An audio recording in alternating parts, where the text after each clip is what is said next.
I think a good starting point for our discussion would be the ancient Vedic culture of India, one of the world's great and one of the world's earliest religions. The Rig Veda is considered by all scholars, I think, to be one of the most beautiful composite of religious hymns and deep philosophical discussions. And yet when one reads the Rig Veda carefully, one discovers an enormous emphasis on a mysterious, apparently hallucinogenic substance called soma. Yes, you're quite right. The ninth mandala of the Rig Veda is entirely devoted to singing the praises of soma, and yet we do not know what soma is or was. R. Gordon Wasson spent a considerable portion of his life researching this problem and reached the conclusion that soma was Amanita muscaria, a mushroom that is symbiotic to pine and birch trees throughout much of the North Temperate Zone. However, scholars have cast doubt on his identification of soma. Nevertheless, what we learn from Wasson's scholarship is that plants with hallucinogenic chemical principles in them have had an enormous impact on shaping the psychology of various cultures, both pre-literate and literate, throughout the world. It seems quite clear that the references to soma in the Rig Veda were not really symbolic. They refer to some actual plant substance. Oh yes, definitely. Some sort of plant substance was prepared and ingested by a priesthood who then used the ecstatic experience induced by that plant as the basis for all of their metaphysical and philosophical speculations on the nature of the universe. The case of soma is by no means unique. My own field of interest was the Amazon basin, where we don't have a great written literature, but we do have an extensive oral tradition and a tradition of hallucinogenic plant use that persists to the present day. Mm-hmm. Well, I think most notable in South America is the drug ayahuasca. Yes, ayahuasca is perhaps the world's largest and most thriving psychedelic religion. It touches the lives of millions of mestizos and Indians in the basin. It is a combinatory drug, which makes it especially interesting to pharmacologists, because its two principal ingredients are themselves inactive except in the presence of each other. So what we have in the case of ayahuasca is an example of a highly evolved folk pharmacology. Mm-hmm. And how a discovery like this was ever made in the first place is one of the challenging questions that anthropologists have to deal with. After all, in a square mile of Amazonian rainforest, it is not unusual to encounter 50,000 distinct species of plants. How then did these so-called primitive or pre-literate people make the connection between the combining of the bark of one with the leaves of another, boiled and put through a number of procedures to produce an intense visionary hallucinogen? This is an extremely interesting and to this day unanswered question. Isn't it the case that I believe it was the German chemist who isolated this the chemical active ingredient in ayahuasca, originally named it telepathine? Yes, that's right. Based on field reports of the states of group mind induced by ayahuasca, which is also called yahe, he felt it was fitting to name it telepathine. Now, the rules of scientific nomenclature are such that the first name of a compound is always given precedent, and about 20 years after it was named telepathine, it was realized that the identical compound had been isolated around the turn of the century from the giant Syrian rue, Pergamon harmala, and named harmine. So today, the active ingredients of ayahuasca are known as harmine, harmaline, and tetrahydroharman. But your point is well taken. What struck the early explorers and ethnographers into the Amazon basin was the fact that the people seemed to be taking this plant preparation in order to undergo states of community group-mindedness. And during these intoxicating intervals, social plans relative to migration, hunting, and warfare were undertaken by the elders of the tribe.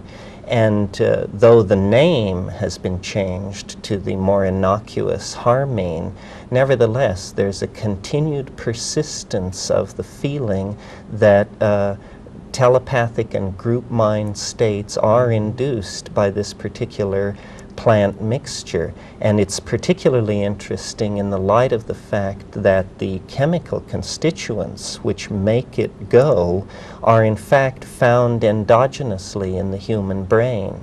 These are not exotic compounds from the point of view of ordinary human brain chemistry. So there is a suggestion there that manipulation of neurohumoral compounds, brain neurotransmitters, and that sort of thing may in fact open the door to untapped areas of human potential. I would imagine that many of our viewers have seen the movie The Emerald Forest, which seems to deal with the use of substances of this sort in the Amazon culture. Yes, John Borman did a wonderful job with that movie. He was portraying the use of epina, snuff. That's a hallucinogenic drug complex that occurs in the eastern part of the Amazon drainage and in rural Venezuela. Epina contains DMT and is blown up the nostrils by a cooperative friend and induces an intense state of hallucinogenesis. Yes, that was, I think, most people's first exposure to the real richness of the visionary pharmacopoeia that does exist in the Amazon. And there's also the suggestion there then, I guess, that DMT would trigger telepathic-like experiences or clairvoyant types of experiences. That's right, and DMT is also a product of endogenous human metabolism. It's interesting that the most intense of the hallucinogens, DMT, which you mentioned, are the ones which are most closely related to our own brain chemistry.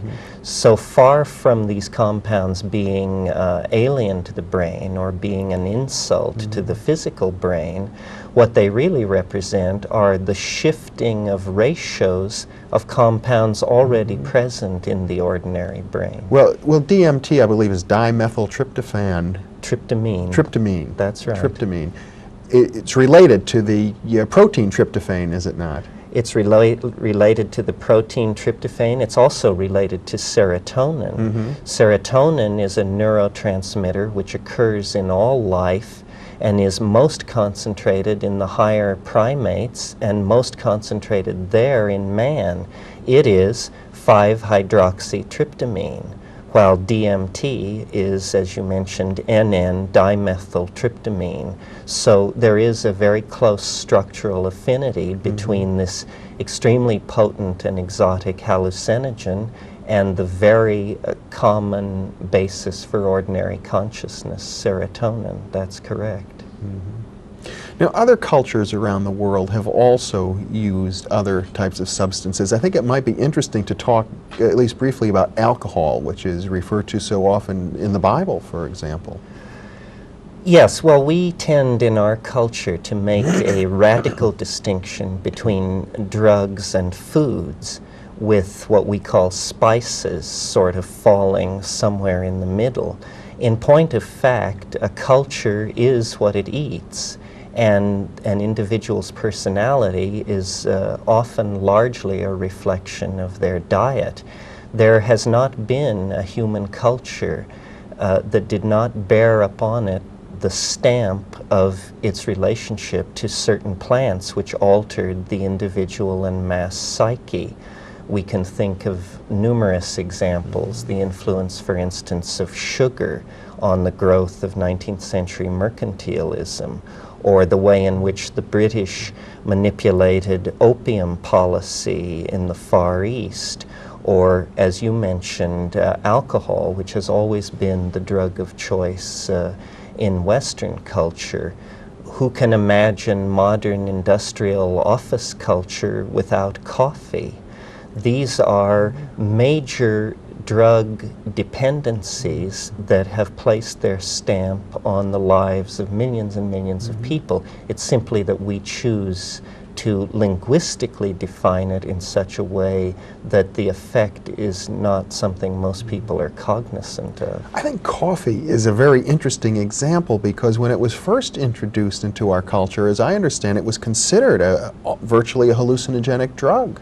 Oh yes, when coffee was first introduced into Western culture, it was associated with certain establishments where loose women and loud music were available, and the bohemian literati would gather and drink coffee and talk into the night, and it was considered quite a risque thing to be involved with. That's right. And wasn't tobacco also viewed that way initially? Yes, tobacco is a very similar case. The anthropologist Eduardo Luna has pointed out that tobacco, which had a history of millennia of use in the New World, was within 100 years of being introduced into Europe through Portugal, was being buried in the graves of subarctic Lapland shamans. So it shows how the character of a drug is quickly discerned by a culture, even a culture that is encountering that plant or that drug for the first time. It wouldn't be fair really to talk about drugs without mentioning socially what has happened in Western culture, particularly during the 60s and early 70s when there was quite a wave of psychedelic drug use. Yes, that's right. Following upon the discovery of LSD by Albert Hofmann in the late 30s, and then the writing on the subject of the psychedelic experience that was done by Aldous Huxley, Metzner, and others, it became a fad of the self-exploring youth culture of the 60s to be involved with these things.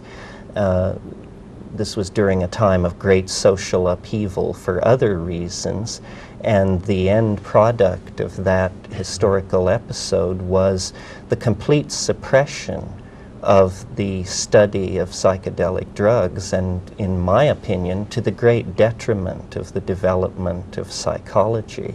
I feel that potentially psychedelic drugs could be for psychology what the telescope became for the science of astronomy. The problem with the psychedelics is that they dissolve cultural programming and hence inherently have a political charge about them. You see, culture is the product of the unperturbed human mind. The human mind, unperturbed through the medium of language, erects institutions and social structures into which it then secretes itself and sort of lives in a private Idaho. A psychedelic drug will dissolve these linguistic and cultural assumptions. It is a perturbation of the mind, and the perturbed mind is a mind in the act of rediscovering the nature that lies outside of culture. So this tension between cultural values and what we might call, for want of a better word, reality, creates a tension between institutions and the users of these substances. It's as if our culture, if I understand you right, acts as a filter between our minds and direct experience of reality, and the drugs somehow blow away that crust of culture and allow more of a direct, agnostic experience. That's right, and the business of culture, any culture, is to perpetuate its cultural models. And if the hallucinogenic plants have not been integrated into the cultural model, then they are definitely seen as dangerous forces for an unpredictable sort of social change. Now, if the hallucinogenic plants have been integrated into the cultural model, this is not then a problem, and this is the case with shamanism. Shamanism is the culturally sanctified institution of inner exploration via psychoactive plants. Where psychoactive plants are not present, shamanic institutions tend to become vitiated, to rely on ritual or ordeals or other methods of eliciting these ecstatic states. But to my mind, and this is a great argument which rages in anthropology, to my mind, and I'm in agreement with Wasson here, the hallucinogenic plants are the sine qua non for an active shamanism. For authentic. An authentic shamanism. That's right. Now, Mircea Eliade, who is the great commentator on shamanism, took an entirely different point of view and said that reliance on what he called narcotics was a decadent phase of shamanism. But if we examine Eliade's personal history, I think it can be clearly seen that this was simply the cultural myopia of a European scholar in the great 19th century model. Sort of still under the sway of a Victorian sense of morality. Yes, sort of taking the superior point of view that, well, these are primitive people, surely our greater epistemological sophistication puts us in a position to judge them. You have the same controversy, don't you, now within the Hindu tradition, where many gurus say no drugs and are denying, I suppose, the tradition of the Rig Veda, which we spoke of earlier. That's absolutely correct. The Mahabharata, which is the central core text of late Reformed Hinduism, explicitly forbids mushrooms to the Brahmin class. They are a forbidden food. But in ethnography, we're taught that a taboo usually indicates a previous involvement and fascination. And in fact, the early Hinduism of the Vedic phase was definitely more analogous to the hallucinogenic shamanism of the Amazon basin than it is to the extremely stratified Hinduism of modern India. Do you find the use of drugs of this type, hallucinogenic drugs, in the tantric traditions, the traditions that deliberately use taboos in order to inculcate higher states of awareness? Yes, well, when you go to India, you discover that the one thing that is not stressed in Hinduism as it is exported to the West is the immense reliance on cannabis. Hashish, ganja, is the staple of these sadhus. This is a fact of their daily life, that they are relying on this for a constantly reinforced contact with the transcendental dimension. You know, I think it's interesting how you referred earlier to the shamanistic religions as being the ones that really have sanctified the use of these drugs for religious purposes. And yet we find in our Western tradition, Christianity has come and in effect labeled these sorts of things as diabolic. For example, drugs, I believe, were used amongst various witchcraft groups that were persecuted by the church. That's right. However, the church was concerned that the magic of the witches be seen as real, number one, and number two, entirely caused by the agency of the devil himself. And so the church downplayed the operational role that plants had in inducing these states, because after all, if the devil cannot lead you astray without the use of plants, why, what kind of devil is it? So in our own historical tradition, there is a curious blindness to the efficacy of hallucinogenic plants. I have heard, for example, that, you know, the old story of witches using toad skins in their brews, that there's a drug called bufotenine, which is a hallucinogenic that comes from the skin of toads.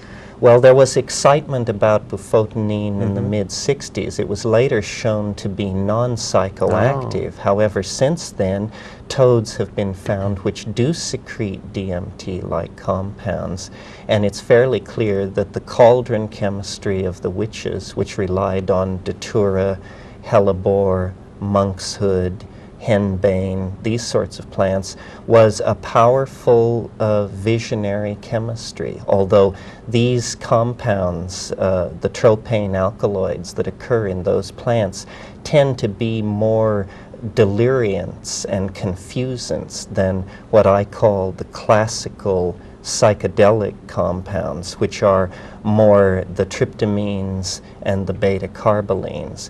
There are many chemical compounds in nature which are psychoactive, but a much narrower spectrum of these compounds are truly what we call psychedelic or mind manifesting. Now, other than the obvious spiritual and religious implications, which we see again and again in different cultures, even in, I suppose we should mention the Native American Church and their use of peyote. What are the other kinds of cultural developments that we can trace to the use of these drugs? Well, I think the most profound cultural development is it is possible to make the case that language itself is an ability that was coaxed out of an evolving primate species by virtue of the fact that there were hallucinogenic plants in the diet of that creature. You see, psilocybin has been shown in low doses to actually increase visual acuity. Well, at the stage of evolution where human beings encountered psilocybin mushrooms, we were essentially baboon-like pack-hunting hordes of veldt-living creatures in Africa. In that situation, a compound which increases visual acuity will give a tremendous adaptive advantage to the animals that are including it in their diet. And those animals not including it in their diet will be quickly eliminated by the process of natural selection from the evolutionary scenario. So it's possible to argue that this mind manifesting quality of the psychedelics actually conferred an evolutionary advantage on certain primates who then were able to bootstrap themselves to higher and higher states of reflective self-awareness. This may lie behind the very early coincidence of cattle, goddesses, and mushrooms in the apparent obsessions of early man as reflected by the cave paintings on the Algerian plateau and in southern France and Spain. We always find the notion of the mystery circa 18,000 years ago connected with the idea of cattle, and we always find the cattle connected with the notion of the great goddess. Now, it may be that the hidden and third member of this trinity was a hallucinogenic mushroom of some sort. We've got only about 2 minutes left, but I wonder what the connection, I don't quite see it, between the mushroom, the cattle, and the goddess.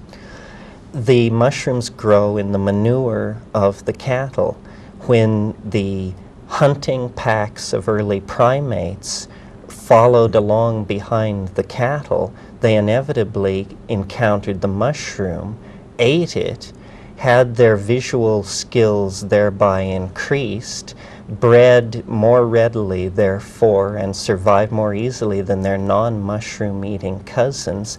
And so the eating of mushrooms and the development of higher aspects of consciousness, including self-reflection, were thereby enforced, leading to the conclusion that it was actually a symbiotic relationship between early primates and these hallucinogenic plants that laid the basis for the appearance of what we call human beings.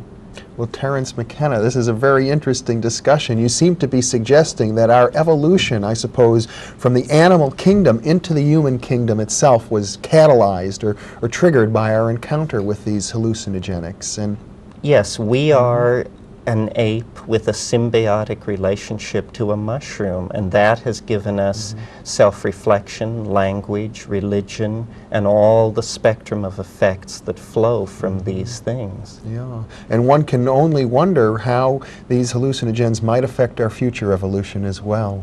They have brought us to this point, and as we make our relationship to them conscious, we may be able to take control of our future evolutionary path. Terence McKenna, thank you very much for being with me. It was a pleasure.